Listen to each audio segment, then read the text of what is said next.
Il y a 21 ans, Irina de Novoa a donné naissance à une fille. Mais la nouvelle mère a rapidement remarqué quelque chose qui n'allait pas. Irina a découvert que sa fille Sophie développait des rides sur son visage.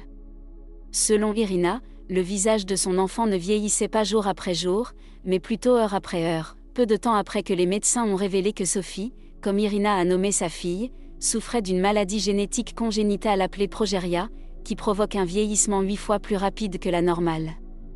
Le syndrome est extrêmement rare et affecte environ un nouveau-né sur 8 millions. Le mari d'Irina était tellement bouleversé de voir sa fille vieillir si rapidement.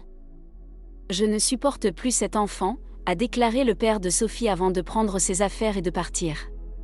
Cependant, la mère Irina a décidé de ne pas se décourager et a tout fait pour offrir à sa fille une enfance joyeuse et sécurisée. Elle traitait chaque jour avec Sophie comme si c'était le dernier et comblait la petite fille d'amour. Les enfants atteints de progéria semblent généralement en bonne santé à la naissance, et ce n'est qu'à l'âge de 18 à 24 mois que leur vieillissement s'accélère. Actuellement, il n'existe aucun remède contre cette maladie et la plupart des personnes atteintes de progéria décèdent durant leur adolescence. Cependant, Sophie défie toutes les chances.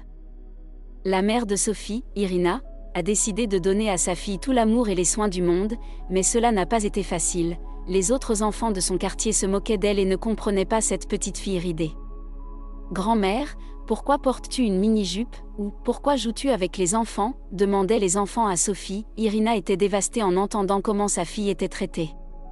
Ce n'est qu'après que Sophie soit allée à l'école qu'elle a réalisé à quel point elle était différente de tous les autres enfants. Alors j'ai réalisé que personne n'était comme moi. Quand je me retournais et montrais mon visage, les gens étaient effrayés.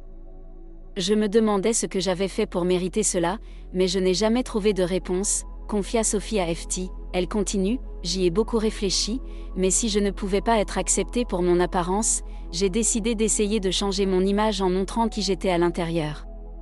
Je voulais montrer que j'étais aussi une fille charmante et adorable avec de nombreuses qualités. Je suis convaincue que l'essentiel réside dans la personne à l'intérieur, et c'est exactement ce que j'ai fait. La chose incroyable, c'est que les gens ont commencé à regarder au-delà de la maladie de Sophie. Elle est devenue une favorite de l'école, et les élèves qui la harcelaient étaient rapidement confrontés aux nombreux amis de Sophie. J'ai accepté qui je suis et j'ai appris à m'aimer. Je me suis rendu compte qu'il n'y avait en réalité que 20 autres personnes comme moi dans le monde, et c'est très intéressant. La joie de Sophie a surpris la plupart des personnes qu'elle rencontrait. Elle a grandi pour devenir une jeune femme confiante avec des rêves d'avenir, tout comme n'importe qui d'autre. Son plus grand objectif dans la vie est d'être heureuse. À l'âge de 21 ans, Sophie a une fois de plus défié toutes les attentes lorsqu'elle a rencontré Denis d'une manière plutôt inattendue.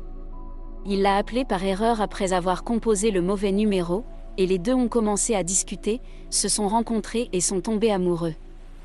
Lorsque le couple a décidé de se marier, Sophie était bien sûr ravie. Je me sens si bien et je suis heureuse d'avoir la confiance nécessaire pour affronter toutes les difficultés auxquelles j'ai été confrontée. Maintenant, j'ai un mari et j'ai été récompensée par un magnifique fils. Que demander de mieux, dit Sophie. L'histoire de Sophie est certainement un rappel important que rien, pas même le pire diagnostic médical, ne peut nous priver de notre droit humain d'être heureux. Si vous avez apprécié cette vidéo, n'oubliez pas de vous abonner à ma chaîne pour ne rien manquer des prochaines. Merci pour votre soutien.